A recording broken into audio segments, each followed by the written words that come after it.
नमस्कार. मी Sonia Khune, proud police wife.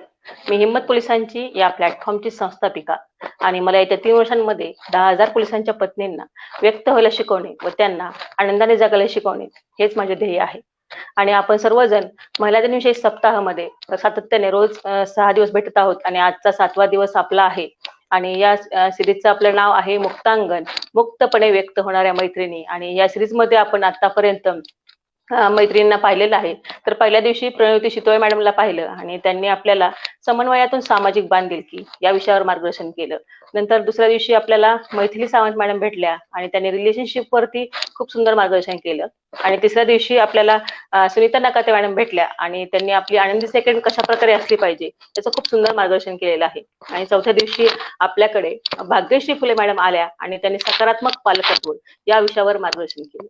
अशी आपली सिरीज चालू होती. त्यानंतर आपला 5वा दिवस होता आणि तेव्हा उचिता थोरवत संत यांनी येऊन किशोरवयीन मुलांचे पालकत्व या विषयावर मार्गदर्शन केलं. आणि काल आपण महानंदा शेलेवाड या मॅडमला भेटलो आणि त्यांनी आपल्याला फिजिकल फिटनेस, शारीरिक स्वास्थ्य यावर खूप सुंदर मार्गदर्शन केलेलं आहे. आणि आज आपण आपल्या एका मैत्रिणीला भेटणार आहोत आणि त्यांचं नाव आहे रश्मी राज्याध्यक्ष आणि त्या माइंडफुलनेस याच्यावर आपल्याला मार्गदर्शन करणार आहेत. त्या हिप्नोथेरपिस्ट आहेत आणि NLP कोच देखील आहेत आणि खूप सुंदर ते आपल्याला मार्गदर्शन आज करणार आहेत. आणि अशा आज आपण हा शेवटचा सेशन आपला आहे आणि खूप सुंदर सेशन त्या घेणार आहेत. आणि त्या आपल्या सध्या आपल्यासाठी ज्या लाईव्ह येणार आहेत त्या अमेरिकेवरून येणार आहेत. त्यामुळे आपला सेशन आपण 4चा 8ला शिफ्ट केला होता आणि तुम्ही सर्वजण उत्सुकतेने वाट पाहत आहात. तर मी तुमच्या सर्वांच्या मदतीने त्यांना इन्व्हाइट करते. नमस्कार. नमस्कार. नमस्कार. वेलकम रश्मिताई. तुमच्या या प्लॅटफॉर्मवर खूप खूप स्वागत आहे. आणि आज पहिले तर महिला दिनाच्या तुम्हाला सुद्धा खूप खूप शुभेच्छा आणि आपले जे प्रेक्षक आलेत त्यांना देखील खूप शुभेच्छा.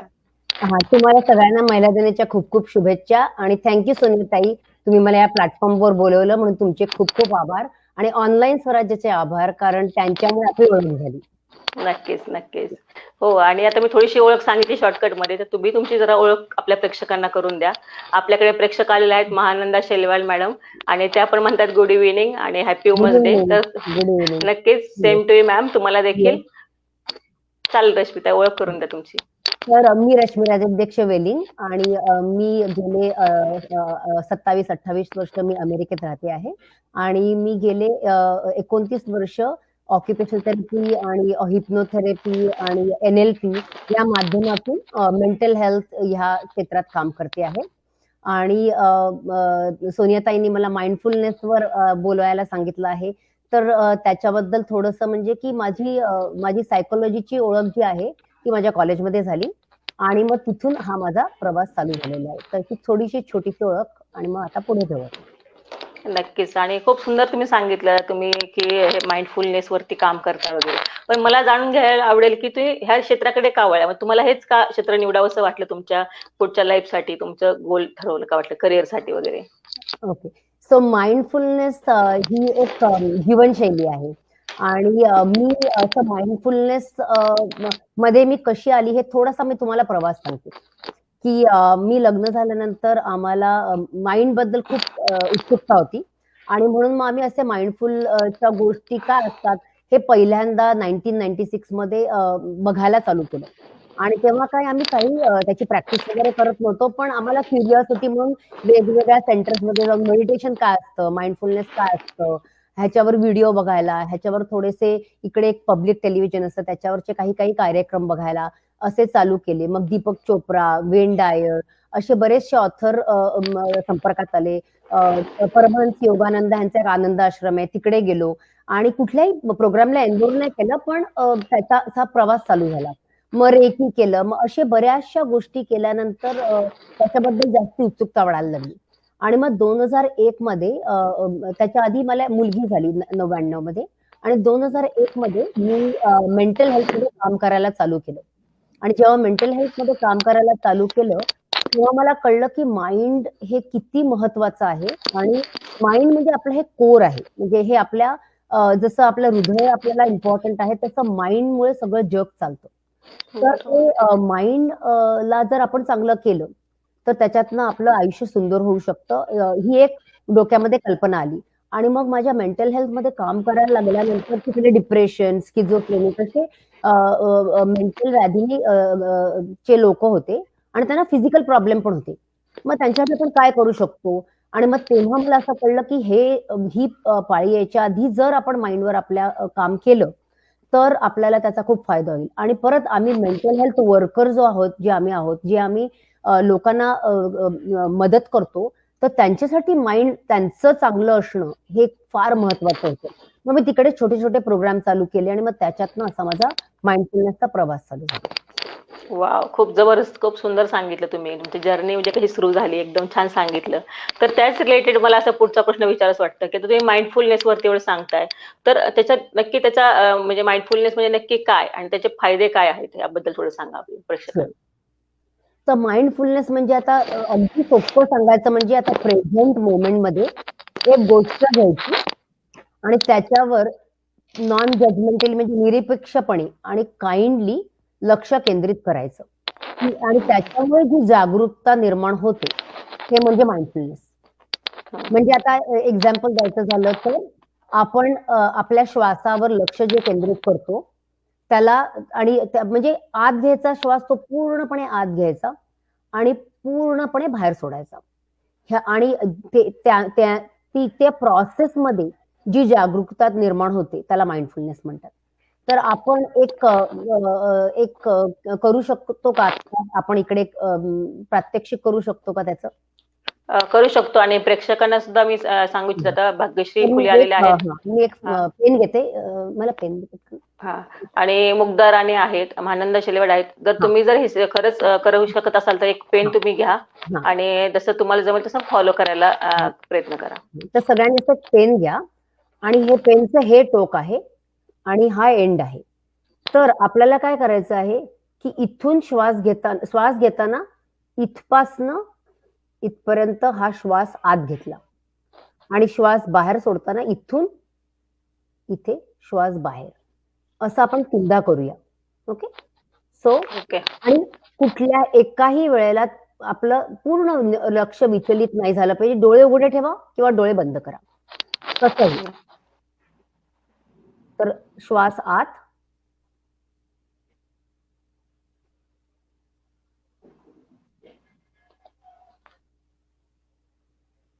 आणि श्वास बाहेर.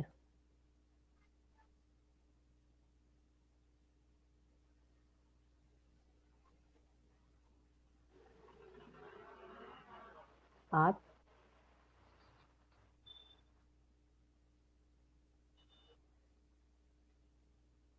आणि बाहेर.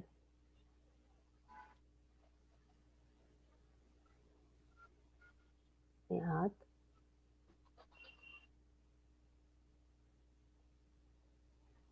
आणि बाहेर.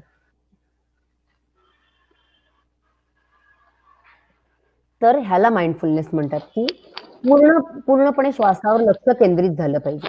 आणि त्याच्या लक्ष केंद्रित झाल्यामुळे मग आपलं माइंड जे आहे ते वॉन्डर झालं तरी चालेल. आणि ते जेव्हा वॉन्डर होतं तेव्हा कसं त्याला परत आणायचं आहे, की हळू परत त्याला त्या स्थितीवर परत आणायचं आहे. तर हे पहिल्यांदा करताना ईझी पडतं आणि नंतर मग आपण मनामध्ये आपला श्वास आपल्या पोटापर्यंत जातो आहे आणि मग बाहेर येतो आहे. पण पूर्णपणे श्वासावर लक्ष केंद्रित करायचं आहे. आणि मग एक जाणीव तयार होते आणि त्याच्यातनं मग आपल्याला शांत वाटायला लागतं आणि मग आपण बाकीच्या गोष्टी जशा आहेत तशा बघायला चालू करतो. खूप सुंदर सांगितलं आणि एक्झाम्पल देऊन आणि खरंच म्हणजे ते ऑब्झर्व्ह करताना विचार येत नाहीत डोक्यामध्ये असं मला जाणवलं. कारण फर्स्ट टाइम मी करते तर फुल कॉन्सन्ट्रेशन की स्टार्ट पासून एंड पर्यंत जायचे आणि एंड पासून परत स्टार्ट पर्यंत यायचे हे डोक्यात माझ्या होतं. म्हणजे माझा अनुभव हा आता आला. असं झालं आणि महानंदा शिलवाड मॅडम म्हणतायत खूप छान रश्मी मॅम हे किती वेळ करायचं? हां, तर हे पहिल्यांदा तुम्ही 3 ब्रेथनी चालू करायचं आणि 3 ब्रेथनी फक्त हे आपल्याला एवढंच आहे, की माइंड वॉन्डर झालं तरी चालेल. माइंडला कंट्रोल नाही करायचं आहे आपल्याला. माइंडला आपल्याला फक्त एक ट्रेनिंग देतोय आपण हे. ट्रेनिंग म्हणजे कसं, की एका गोष्टीवर कॉन्सन्ट्रेट करायला ट्रेनिंग देतोय. माइंडचा स्वभाव काय आहे? वॉन्डर करणं हा माइंडचा स्वभाव आहे. तर आपल्याला त्या स्वभाव असलेल्या एखाद्या माणसाचा जर असा स्वभाव असेल आणि जर जात असेल, तर आपल्याला त्याला कंट्रोल करून होणार नाही. म्हणून जेव्हा लोक म्हणतात की माइंडला कंट्रोल करायचंय, तर त्याच्याऐवजी माइंडला कंट्रोल नाही, माइंडचा फोकस वाढवायचा आहे. आणि फोकस वाढवायचा असेल तर आपल्याला त्याला एक गोष्ट द्यावी लागते. म्हणून 3 गोष्टी इम्पॉर्टंट आहेत. आपण एक इंटेन्शन करायचं, म्हणजे आपण एक निश्चय करायचा की मी अवेअर आणि शांतपणे बसणार आहे. दुसरं आहे अटेन्शन, तर त्याला एक वस्तू द्यावी लागते अटेन्शन द्यायला, मग तो आपला श्वास आहे. आपण अटेन्शन देणार आहे. आणि तिसरं आहे आपलं की कुठल्या भावाने आपण अटेन्शन देणार आहे, म्हणजे आपला ऍटिट्यूड काय आहे. तर आपला ऍटिट्यूड आहे नॉन जजमेंटल आणि काइंड. आणि हे पहिल्यांदा 3 ब्रेथनी चालू करायचं. मग तुम्ही वाढवलं तर 20 मिनिटापर्यंत जास्तीत जास्त करू शकता. पण दुसरी मजा म्हणजे काय माहितीये का, की माइंडफुलनेस, आता महानंदा ताईंनी जो प्रश्न विचारलाय की माइंडफुलनेस ही एक प्रॅक्टिस जी आहे की जीवनशैली आहे. म्हणजे माइंडफुलनेस बसूनच करायला पाहिजे असं नाही. तो एक मेडिटेशनचा प्रकार झाला. म्हणजे 20 मिनिटं करणं. पण माइंडफुलनेस दिवसभर कसा करायचा? त्यात आपण जेवतो आहे, तर जेवणामध्ये करायचा. तर त्याचे एक एक्झाम्पल देते मी तुम्हाला. आता आपण जेवतो राईट? आपण जेवताना आपण असा भात घेतला. तर भाताच्या मागे बरीच प्रक्रिया झालेली आहे. म्हणजे त्याच्यामध्ये भूमीचा आहे, त्याच्यामध्ये रेन आहे, त्याच्यामध्ये शेतकऱ्याचे प्रयत्न आहेत, कष्ट आहेत, लव आहे. त्याच्यामध्ये ज्याने ट्रान्सपोर्ट केला तो भात आपल्या स्टोअरपर्यंत आणला. तर मग ज्या स्टोअरने ठेवला त्यांचे कष्ट आहेत.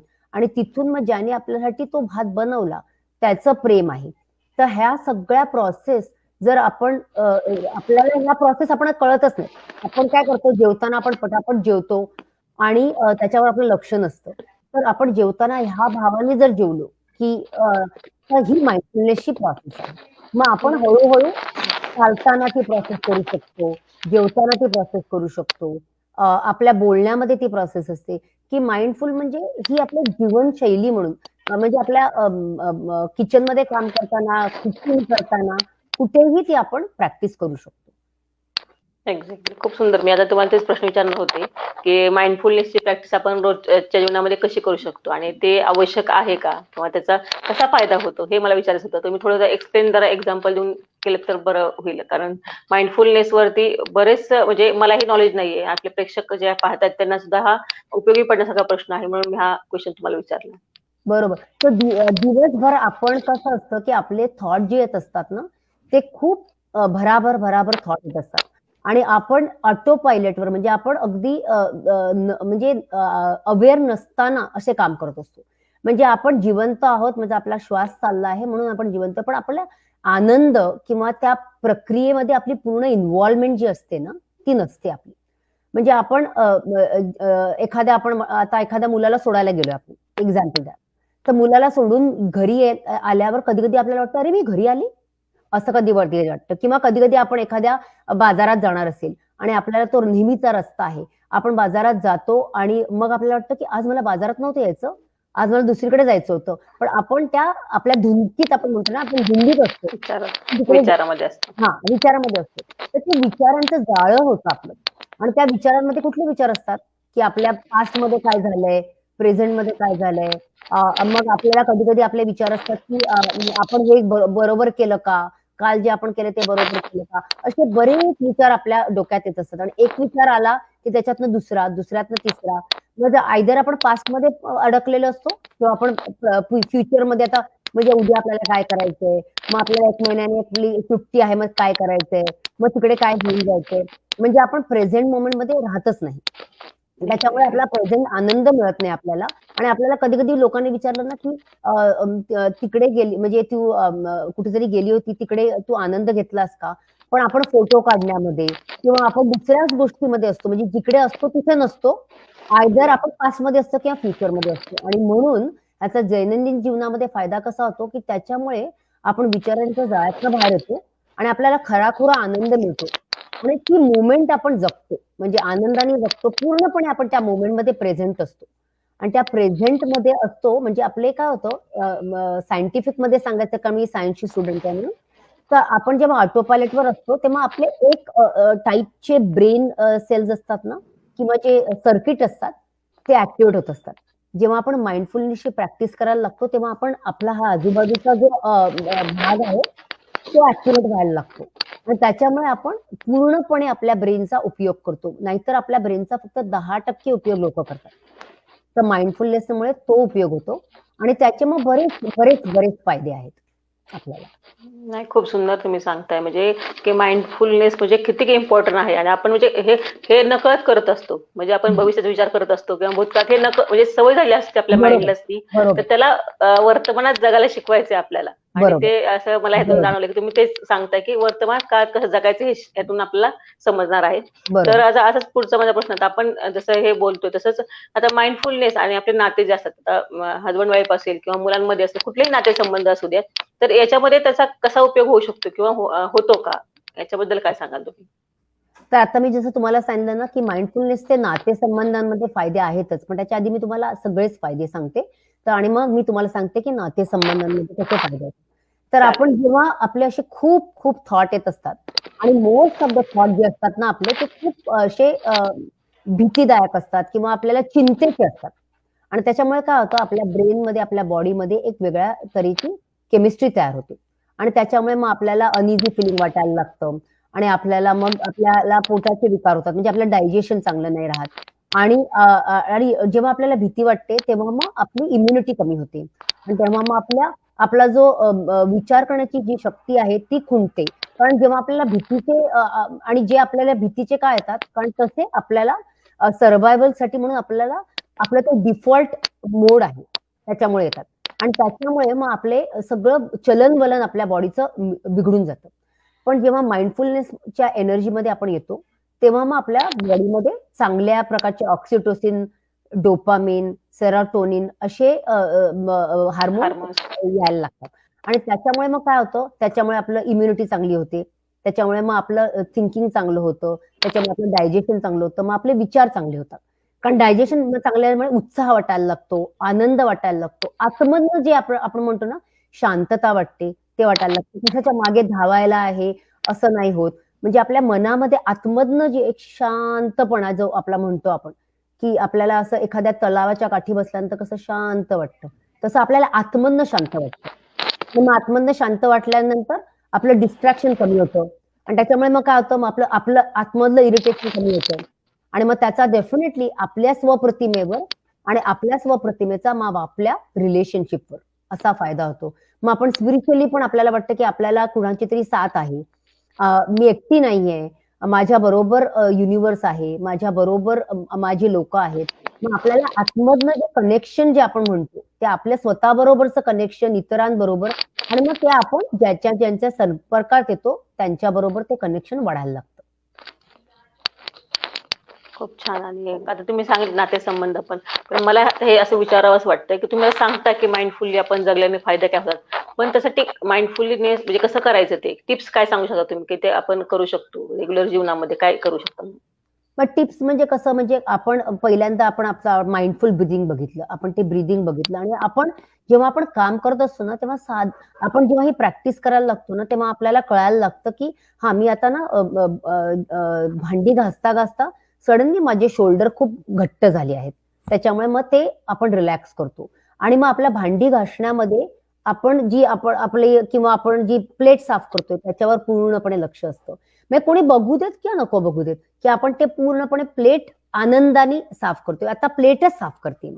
मग प्लेट साफ करून बरोबर, झाली तर बरोबर. ती पुसली मी.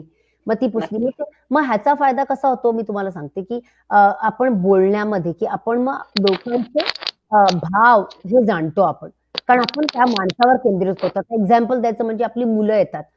मुलाने आता कमी मार्क्स आणले समजा घरी आणि घेऊन आला. तर आपली पहिली रिएक्शन काय असते, की कमी का आले मार्क? ह्याच्यामध्ये काय प्रॉब्लेम झाला? मग आपण काही वेळेला आपल्याला नको असलेल्या गोष्टी बोलतो आणि नंतर मग आपल्याला ते वाईट वाटतं. आणि आता मुलाला कमी मार्क मिळालेले आहेत. तो घरी आलेला आहे. आणि त्याला कमी मार्क मिळाले त्याने ते मुद्दामून केलेलं नाहीये. मग त्याला काहीतरी मदत हवी असेल किंवा त्याला काही ते सब्जेक्ट कठीण असेल किंवा त्याला कुठल्यातरी टीचरनी सांगितलेलं समजत नसेल किंवा त्याला काही हँड होल्डिंगची गरज आहे. तर त्याला ह्या सगळ्या गोष्टी समजून घेऊन त्याच्याशी बसून त्याच्याशी संवाद साधायला, पण आपल्याला त्याच्याशी संवाद साधायला आपण प्रेझेंट पाहिजे. आणि जेव्हा आपण प्रेझेंट नसतो, तेव्हा आपल्याला इरिटेशन असतं आणि आपली कुठलीतरी पूर्वीची भीती आपल्याला येते. आणि त्या भीतीतनं आपण रिॲक्शन मोडमध्ये जाऊन त्याला काहीतरी आपण बोलतो आणि मग त्याच्यामध्ये आपण काय करतो की त्या मुलाला गिल्ट किंवा फिअर ही त्या सब्जेक्ट बद्दल जी ओढ आहे ती आपण कमी करतो.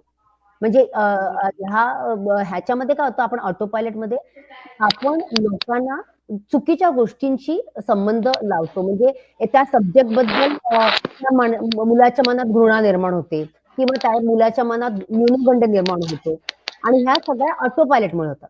पण जर माइंडफुलनेस मध्ये असेल तर आपण त्या मुलाला अंजारून गोंजारून बोललो, त्याच्याशी बोललो तर आपण त्याच्यामधला न्यूनगंड तर घालवूच, पण त्याच्यामध्ये हिंमत वाढेल. आणि तुमच्या प्लॅटफॉर्मवरनं मला हिंमत हा शब्द सडनली जमला, की आपण एकमेकांना आधार दिला पाहिजे आणि आपण एकमेकांमधल्या चांगल्या गोष्टींना प्रोत्साहन देऊन त्यांना बाहेर आणली पाहिजे. तर माइंडफुलनेस ते बाहेर आणण्याचं काम करतं. बरोबर. खूप सुंदर. म्हणजे कुठलीही गोष्ट एकदम माइंडफुली आपण केली पाहिजे. तुम्ही जेवणाचं सांगितलं, म्हणजे कुठलीही करताना ते एकदम त्याच्यावरच कॉन्सन्ट्रेशन तुम्ही जर केलं, तर थोडंसं ते माइंडफुलनेस असं होतं, असं मला ह्यातून दिसलं. आणि मग तर ती एनर्जी जरा मिळते. म्हणजे आपण बघा, आपण कधी-कधी म्हणतो ना, की आईच्या हातची पुरणपोळी म्हणजे खूप छान असते. आईच्या हातची बरोबर. पुरणपोळी म्हणजे काय? आईच्या हातची पुरणपोळी म्हणजे आईचं डेफिनेटली रेसिपी आहे. पण रेसिपीपेक्षा आपण म्हणतो ना, एक सिक्रेट इन्ग्रेडियंट आहे आणि तो म्हणजे लव्ह आहे. पण लव्ह म्हणजे बरोबर. काय? तुम्ही त्याच्यामध्ये पूर्णपणे म्हटले, की आता सोनिया खाणार आहे. मग सोनियाताईंना सोनियाला हे आवडतं. मग तुम्हाला समोर ठेवून तिने ते केलेलं आहे. म्हणजे कुठल्या गोष्टीसाठी तिने केलेलं आहे, की सोनियाला ही पुरणपोळी आवडते, या भावाने केलेलं आहे. म्हणजे सोनिया हा भाव समोर ठेवून केलेला आहे. तसं बरोबर. आपण कुठल्या भावाने काम करतोय हा फार इम्पॉर्टंट गोष्ट आहे. खूप सुंदर. आणि आपण पाहतोच, मी म्हणजे हे उदाहरण असं तुम्ही सांगितलं ना जेवणाचं, तर आपण पाहतो मंदिरामध्ये कुठलाही प्रसाद असू दे, आपण तो प्रसाद आपल्याला कधीही छानच लागतो टेस्ट. बरोबर. म्हणजे तो सिंपल खिचडी भात जरी असेल किंवा काही आता गव्हाची खीर वगैरे असते, ती सुंदर वाटते आणि तेच जर आपण थोडं घरी केलं तर ते टेस्ट एवढे वाटत नाही. तर ह्याच्यामध्ये कसं असतं, ते भाव त्याच्यात उतरवलेले असतात. असं बरोबर. म्हणजे ह्याच्या बरोबर. भावातूनच आपण म्हणजे मनापासून केलेलं असतं. त्यामुळे त्याला बरोबर. म्हणजे छान चव लागते किंवा आपल्याला पण ते आपण खाताना पण ते माइंडफुलीच खातो, बरोबर. की हा देवाचा प्रसाद आहे. म्हणजे बरोबर. हे दोन्ही गोष्टीने करताना पण केलेलं बरोबर. असतं आणि खाताना पण खाल्लेलं असतं. हे मला छान उदाहरण आठवलं म्हणून सांगितलं. आणि भक्ती मार्ग हा माइंडफुलनेसच आहे. भक्ती मार्गामध्ये आपण काय करतो, आपण एखाद्या देवावर, आपण दैवतावर फोकस करतो. म्हणजे बरोबर. माइंडफुलनेस नॉट नेसेसरीली पेनावर फोकस करावे. तुम्ही तुमच्या देवावर फोकस करा. तुम्ही तुमच्या श्वासावर फोकस करा.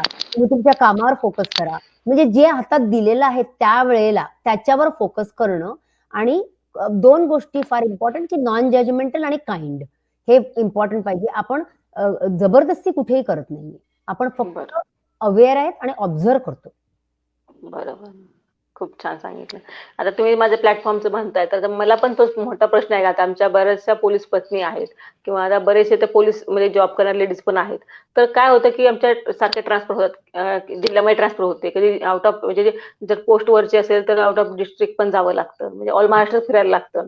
बरोबर. आणि मग त्याच्यामुळे कसं होतं, की सारखे-सारखे चेंजेस होत असतात आणि किंवा ठिकाण चेंज होतात सारखं. मग बरोबर. अशा वेळेस ह्याचा काय उपयोग होऊ शकतो का? की माइंडफुलनेसचा काय उपयोग होईल? डेफिनेटली. तर आता ट्रान्सफर होताना तुम्ही विचार करा, की किती स्ट्रेस असतो आपल्याला, की सगळ्या गोष्टी तुम्हाला सांभाळायच्या असतात. तुम्हाला सगळ्या गोष्टींचं म्हणजे ट्रान्सफर होताना स्वतःचं मन पण सांभाळायचं असतं. त्याच्यामध्ये सगळं घराची आवरावर करायची असते. त्याच्यामध्ये आपल्या मुलांच्या शाळांचं बघायचं असतं. नवीन गोष्टींना, नवीन परिवार म्हणजे नवीन परिसराला परिचित करून घ्यायचं असतं. म्हणजे असे अनेक विचार आणि अनेक स्ट्रेस असतात. मग त्यावेळेला जर आपण माइंडफुल नसेल, तर आपण स्वतःचं स्वास्थ्य तर बिघडवूच.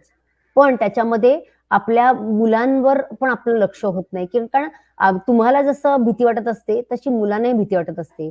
आणि बरोबर. आपल्याला ॲडजस्ट होताना ह्या गोष्टींचा जर माइंडफुलनेसची प्रॅक्टिस असेल, तर आपल्याला कळेल, की आपण एकमेकांना त्याचा आधार देऊ शकतो. म्हणजे काही वेळेला आपण म्हणतो, की आता घर आवरलं नाही तरी चालेल. पण आता आपण बघूया, की मुलांना नवीन शाळेत घातलंय, की त्यांना नवीन मित्रपरिवार मिळाला आहे का? त्यांना त्या मित्रपरिवारावर कसं वाटतं आहे? ते घरी आल्यानंतर त्यांच्यावर थोडासा वेळ करून, की नवीन शाळा कशी वाटते आहे? नवीन गोष्टी कशा वाटतायत? जसं आपण घाबरलोय तसे तेही घाबरलेले आहेत. आणि मग त्याचा काय होईल? मग आपल्याला त्याच्यातनं कळेल की ह्यांना जरा थोडंसं मैत्री करायला मदत लागते आहे किंवा त्यांना मैत्री आत्ता होत नाहीये. मग आपण त्यांच्या फ्रेंड सर्कल बरोबर काही आयांबरोबर कॉन्टॅक्ट करून त्यांच्याबरोबर त्यांना मदत करू शकतो. मग ह्याच्यामध्ये त्यांच्या मनाचा विकास आणि त्यांच्या मनाला बहर जास्त येईल आणि त्याच्यामुळे मग बाकीचे होणारे प्रॉब्लेम किंवा मुलं एकलकोंडी झाली आहेत सडनली किंवा गेम खेळायला लागली आहेत किंवा फ्रेंड सर्कल नसल्यामुळे त्यांच्यामध्ये एक प्रकारचा कॉन्फिडन्सचा प्रॉब्लेम झाला आहे किंवा त्यांना असं वाटतंय की मला इकडे म्हणजे हा मुलींचा ग्रुप आहे, मला त्याच्यामध्ये घेतलं जात नाहीये. त्याच्यामुळे मग माझं काय होतं, मी घरी येते आणि मग मी टीव्ही बघत बसते आहे किंवा माझं अभ्यासात लक्ष नाहीये. अशा सगळ्या गोष्टींवर आपलं लक्ष जाईल आणि मग त्याच्यामुळे मग आपण फॅमिली म्हणून एकत्र येऊन एकमेकांना त्याचा मदत करू शकतो.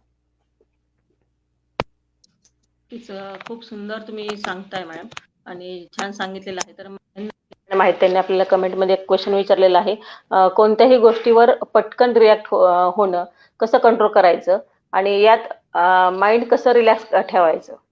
हा, तर कंट्रोल रिॲक्ट म्हणजे रिॲक्ट मी आता जसं सांगितलं तसं की आपल्या डोक्यामध्ये खूप विचार असतात आणि त्या विचारांमध्ये पटकन रिॲक्ट होणं हे नॅचरल आहे, कारण आपण प्रेझेंट मोमेंटमध्ये नसतो.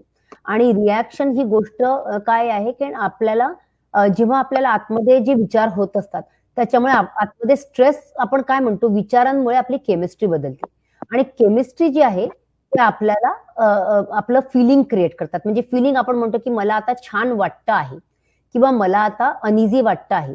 हे आपण कशावरनं म्हणतो?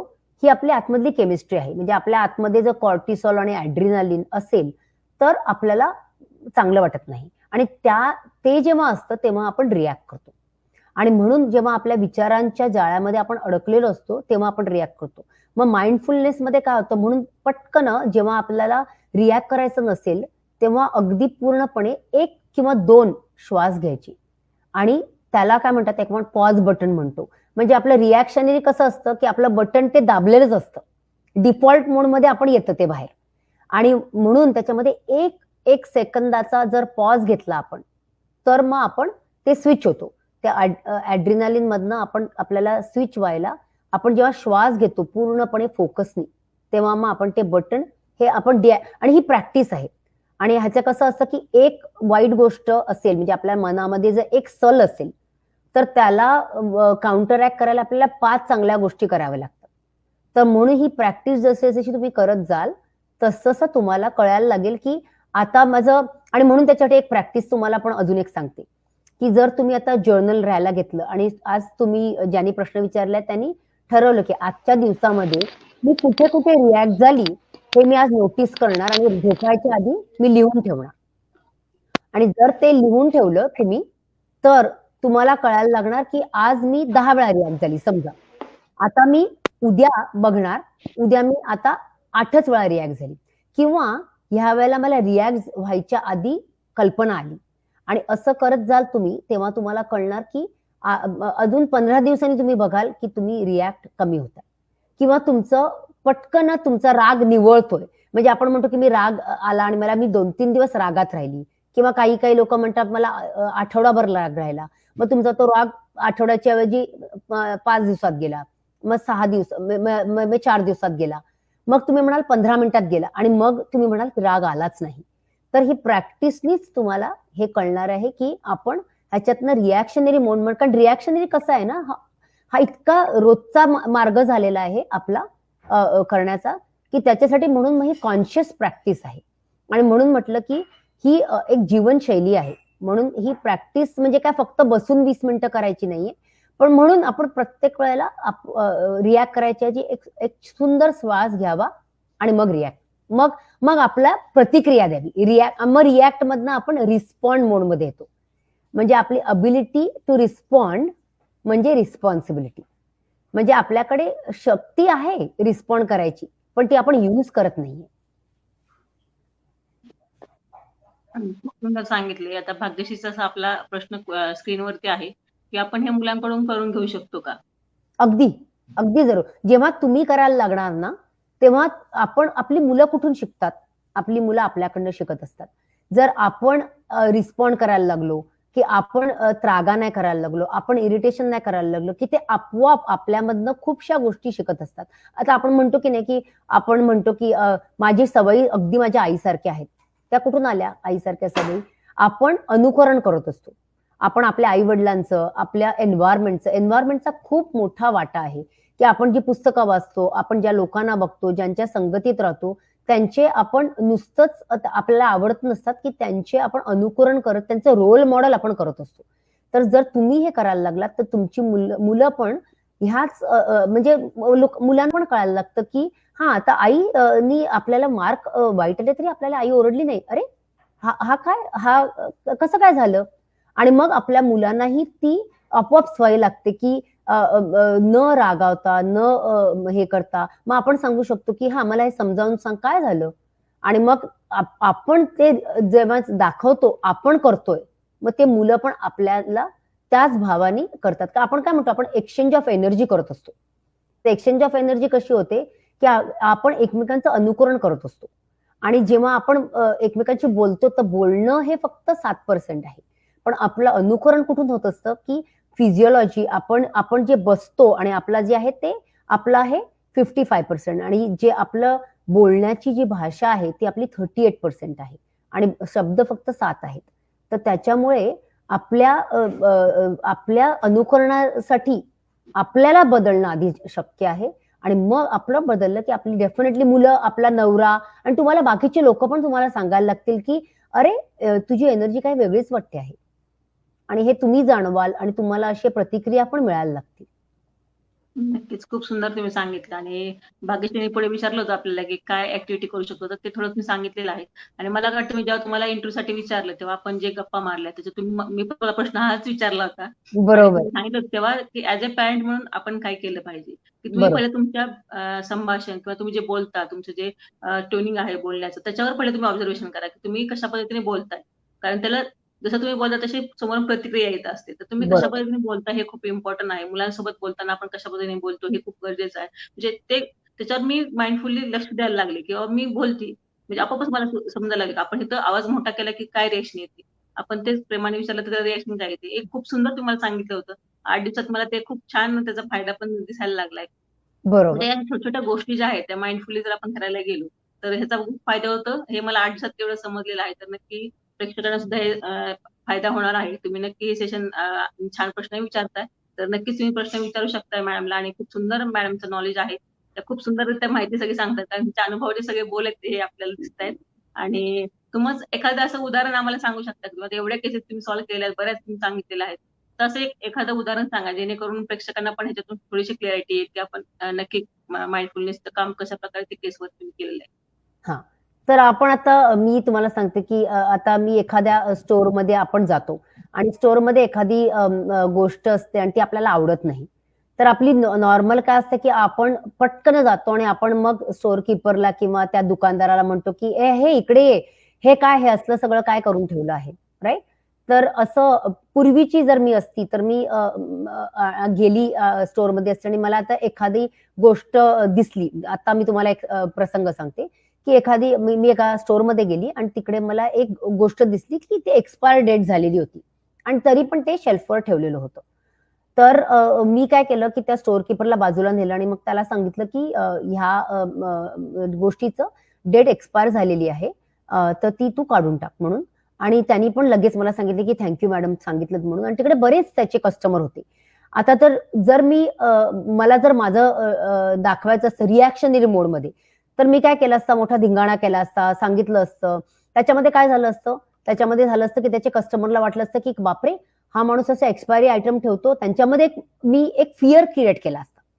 तर माझा एम काय आहे इकडे, की त्याचं पण चांगलं व्हायला पाहिजे आणि कदाचित आपल्याकडनं त्याच्याकडनं चुकी झाली असेल का? आणि आपण आपल्याकडनं चुका नाही का होत? आपल्याकडनं पण चुका होतात. मग ते हे माइंडफुलनेसमध्ये असेल, तर आपण दुसऱ्यामध्ये की कंपॅशनेटली बघायचा आपला एक दृष्टिकोन तयार होतो. म्हणजे आपल्याकडनं जशा चुका होतात, तशा लोकांकडनंही चुका होऊ शकतात आणि चुकून त्याच्या एखाद्या वर्करला मे बी तो कदाचित आला असेल, त्याला कदाचित त्याच्या घरी प्रॉब्लेम झाला असेल, तो कदाचित झोपला नसेल, त्यांनी कदाचित बघितलं नसेल. म्हणजे आपल्याकडे एक दुसरा दृष्टिकोन तयार होतो आणि मग त्या दृष्टिकोनातनं आपण ती प्रॉब्लेम सॉल्व्ह करायला जातो, की आपल्याला 2 गोष्टी पाहिजे असतात. आयदर आपण लव्हनी रिस्पॉन्ड करू शकतो किंवा आपण त्राग्याने म्हणजे फिअरनी रिस्पॉन्ड करू शकतो. तर मी एंटर करताना मी कशा दृष्टीने एंटर करणार आहे आणि माइंडफुलनेसने काय होतं मग आपल्याला तो त्रागा जो आहे आपल्या आतमधला तो गेल्यामुळे मग आपल्यामध्ये लव्हची भावना तयार होते आणि मग आपण त्या दृष्टिकोनातनं आपण आपला पूर्ण वेळ घालवायला लागतो. म्हणजे त्याचंही काम झालं, माझंही काम झालं आणि जेव्हा तुम्हाला जेव्हा अप्रिशिएट करायचं असतं, तेव्हा तुम्ही सगळ्यांच्या समोर अप्रिशिएट करा. हा एक महत्वाचा मुद्दा माइंडफुलनेस तुम्हाला शिकवतो, की जेव्हा निंदा करायची असेल किंवा जेव्हा निंदा म्हणजे काय आपल्याला जेव्हा काही चुकीच्या गोष्टी सांगायच्या असतील, तर त्या एका एका पडद्याआड जाऊन शांतपणे सांगा आणि एक्सप्रेस करा आणि जेव्हा तुम्हाला अप्रिशिएट करायचं असेल, तेव्हा तुम्ही सगळ्यांच्या समोर त्याला अप्रिशिएट करा. म्हणजे आपण कसं म्हणतो घराची प्राइस अप्रिशिएट झाली म्हणजे वाढली ना, तर जेव्हा आपण लोकांना अप्रिशिएट करतो तेव्हा त्यांचा स्वतःचा जो आतमधला सेल्फ एस्टीम आहे, तर त्यांची जी खत आहे ती आपण वाढवतो आणि जेव्हा आपण लोकांना काही सजेशन किंवा जेव्हा काही आपण लोकांना चुकीच्या गोष्टींचं मार्गदर्शन करत असतो, तेव्हा आपण ते पडद्याआड केलं, तर त्यांची पण ती जी प्रतिमा असते ती नीट राहते. कारण त्यांना वाटतं, की हां, मला ह्यानी खालती पाडलं नाही आणि मला ह्यानी जज केलं नाही आणि मग त्याच्यामुळे मग आपले सुसंवाद व्हायला लागतात.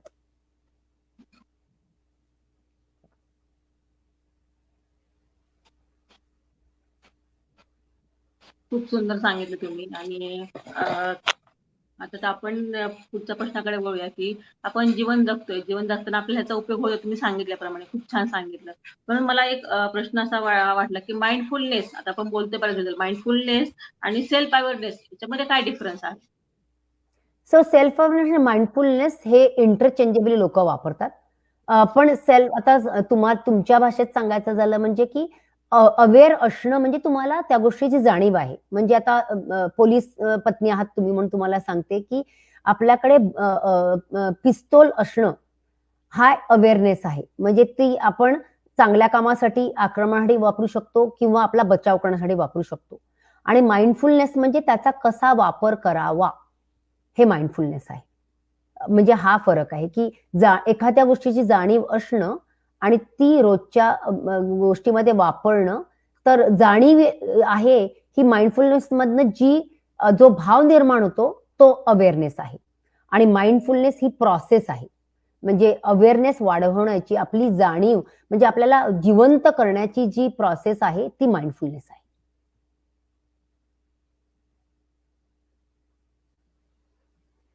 तुमचा आवाज येत नाहीये. हां, आता आवाज येतोय माझा? आता येतोय. येस. तर तुम्ही सांगितलं, खूप छान प्रकारे सांगितलं सगळं. आणि आपण आता एक रॅपिड फायर घेऊया. तर तुमच्या आवडीचं एखादं गाणं सांगा. माझ्या आवडीचं गाणं सर्वात्मका सर्वेश्वरा हे खूप मला आवडतं गाणं. कुसुमाग्रजांचं छान गाणं आहे ते. नक्कीच, खूप छान. आणि तुमच्या आवडीचं एखादं पुस्तक, कारण आता तुम्ही एवढा छान सायन्सचा विषय परत अभ्यास आता माइंडफुलनेस चालला, तर एखादं पुस्तक असं कुठलं तुम्हाला खूप आवडतं? माझं वेन डायरचं पॉवर ऑफ इंटेन्शन आवडीचं पुस्तक आहे. 7 spiritual laws of success Deepak चोप्रांचं पुस्तक आहे. पॉवर ऑफ नाव एकार्ट टोलेचं पुस्तक आहे. हील युअर बॉडी लुईस हेचं पुस्तक आहे. अशी बरीच पुस्तकं आहेत की जी मी वाचते. आणि आपण म्हटलं तसं की चांगली पुस्तकं वाचली, चांगल्या गोष्टी बघणं, चांगलं ऐकणं. मग ऑनलाईन स्वराज्यामधल्या लोकांच्या काही काही अचिव्हमेंट बघते. तुमचा प्रवास बघितला आहे सोनियाताई, खूप सुंदर प्रवास आहे. तर असं सगळं म्हणजे जे आपल्याला पाहिजे आहे ना, ते मी बघत असते आणि त्याच्यामुळे पुस्तकं हे फार महत्वाचं गोष्ट आहे. माझा आवाज येतो तुम्हाला क्लिअर? हो, येतोय. आमच्याकडे जरा पाऊस सुरू झालाय त्याच्यामुळे मला ते आवाज येतोय. आणि तर खूप सुंदर तुम्ही सांगितलं. तर तुमच्या आवडीचं एखादं ठिकाण सांगा. माझ्या आवडीचं ठिकाण इकडे एक येसोमिटी म्हणून आहे, की असं माउंटन्स मध्ये आहे आणि उंचीवर आहे. खूप सुंदर ठिकाण आहे. म्हणजे आपलं तुमचं इकडचं म्हणायचं झालं तर सिमला किंवा मसुरी असं दार्जिलिंग त्या टाईपचं ठिकाण आहे. ते मला खूप आवडतं, की तिकडे हायकिंग करायला जायला खूप आवडतं मला. खूप छान. आणि आता आपला रॅपिड फायर झालाय आणि आता माझा जो प्लॅटफॉर्म आहे मी हिम्मत पोलिसांची, तर या प्लॅटफॉर्मच्या माध्यमातून मी ज्या पोलीस पत्नी, पोलीस भगिनींना एकत्र आणण्याचं काम करते आणि त्यांनी व्यक्त कसं व्हायचं, आनंदाने कसं जगायला शिकायचं, याच्यावरती मी त्यांना हे करते आणि त्या निमित्तानेच मी ही सिरीज घेऊन आली की त्यांना ह्याचा काहीतरी फायदा व्हावा आपल्या लेडीजला. आता बरोबर, महिला दिन आहे त्याच्यामुळे हा सिरीज घेऊन आले आणि आपण बरोबर, रोज रोज वेगवेगळे विषय घेऊन त्यांचे जे मेन विषय असतात म्हणजे बरोबर, ते विषय मी निवडले आणि त्याच्यावरती आपण रोज एक मार्गदर्शन सेशन घेतलेलं आहे. आज आपलं बरोबर. शेवटचं सेशन आणि त्याच्यामध्ये आपण त्यांच्या माइंडवरच काम करतोय. तर तुम्हाला काय वाटतं की हे मी हिम्मत पोलिसांच्या ह्या ग्रुपबद्दल तुमचं काय मत आहे? मी हिम्मत पोलिसांची ह्या ग्रुपबद्दल तर मला खूप बोलायचं म्हणजे आहे. तर तुम्हाला मेनली सांगायचं आहे की तुम्ही जे काम करतात त्याला हॅट्स ऑफ आणि तुम्ही खूप सुंदर काम करतायत. व्यक्त व्हायला शिकवता आहात त्यांना आणि आनंदाने जगायला. हे तुमचे 2 उद्देश आहेत, की 10,000 पोलीस पत्नींना व्यक्त व्हायला आणि आनंदाने जगायला शिकायचं आहे. तर हा एक खूप महत्वाचा आणि मुद्दा आहे आणि तुमच्या कौतुक करण्याचं तुमचं म्हणजे असं, की पोलीस त्यांची पत्नी ह्याच्यावर आपण इकडे युजुअली म्हटलं जातं की संसाराची 2 चाकं असतात. तर तुम्हाला मी चाकं नाही म्हणणार. तुम्हाला मी संसाराचं इंजिन म्हणेन. म्हणजे आधुनिक जगात म्हणायचं झालं तर. किंवा आपण म्हणतो की शरीराला हृदय असतं. तसं तुम्ही हे हृदय आहात आणि तुम्ही इंजिन आहात. तर हे तुम्ही जे काम करतात ते खूप मोलाचं काम आहे आणि व्यक्त होणं हा आपला जन्मसिद्ध अधिकार आहे. आणि तो तुम्ही त्यांना शिकवता आहात आणि आनंदाने जगणं हाही आपला अधिकार आहे आणि त्याच्यासाठी तुम्हाला खूप खूप धन्यवाद. तुम्ही हे करता आहात ते आणि तुमचं खूप कौतुक आणि तुमचा मी प्रवास बघितला आहे. जर तुम्ही हे करू शकता तर तुम्ही हे लोकांना त्यांच्यामध्ये करतायत की सोनिया करते तर मीही करू शकते आणि असं करून तुम्ही तुमची कम्युनिटी वाढवता आहात म्हणून तुम्हाला तुमचे खूप आभार. आणि तुमचे जे छान छान असतात की मी रांगोळी काढता तुम्ही ते तुमचे केक दाखवतात आणि तुम्ही ज्या स्वतः व्यक्त होत आहात त्याच्यातनं लोकांना खूप हिंमत मिळणार आहे आणि तुमच्याकडनं मोठं मोठं कार्य पण होणार आहे आणि म्हणून तुम्हाला सगळ्या पोलीस पत्नींना माझा परत एकदा नमस्कार आणि तुमचं खूप खूप कौतुक आणि अशा खूप आनंदी राहा.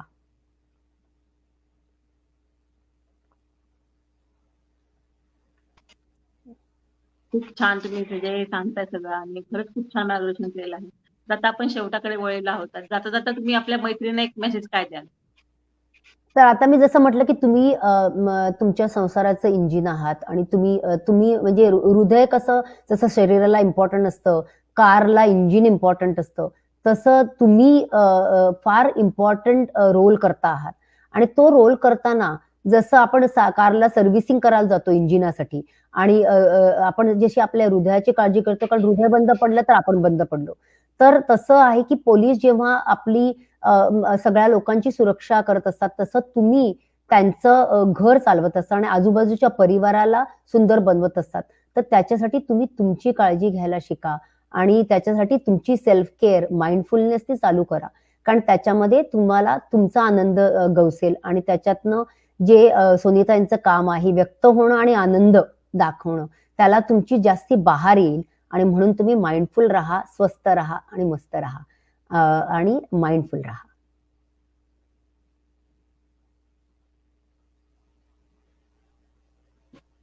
खूप छान ताई तुम्ही खूप सुंदर सांगितलं आणि खरंच तुमचे हे मार्गदर्शन आम्हाला खूप मोलाचं आहे. कारण एक पोलीस पत्नी जेव्हा आम्ही जगत असतो पोलीस पत्नी म्हणून तेव्हा ह्या प्रत्येक गोष्टींचा खूप उपयोग होणार आहे. पण त्याच्यावरती अवेअरनेस नाहीये. तर आपण हे अवेअरनेस बरोबर. आणण्यासाठी पुढे देखील भेटूया असं मला वाटतं. आपण एखादं सेशन नक्कीच, अजून पुढे करूया आणि नक्कीच ते नक्कीच, मी अनाउन्समेंट करेलच पहिले की बाबा आपण कधी भेटतो किंवा केव्हा भेटायचं ठरवून. नक्कीच, तर नक्कीच तुम्ही नक्कीच. त्या सेशनला सुद्धा लाईव्ह या. जेणेकरून तुम्हाला त्याचा तुमच्या अगदी, माइंडवरती त्याचा कशा प्रकारे आपण चेंज करू शकतो किंवा आपले थॉट प्रोसेस जे आहे ते कसे त्याला जे सध्या वर्तमान काळामध्ये कसं जगायला शिकायचं हे आपण शिकणार आहोत. आणि थँक्यू सो मच रश्मिता तुम्ही ह्या प्लॅटफॉर्मवर आला इतकं सुंदर मोलाचं मार्गदर्शन आम्हाला सगळ्या थँक यू. पोलीस पत्नींना आपल्या ज्या मैत्रिणी पाहतात त्यांना केली त्याबद्दल तुमचे खूप मनापासून आभारी आहे. Thank you so much. Thank you so much सोनियाताई.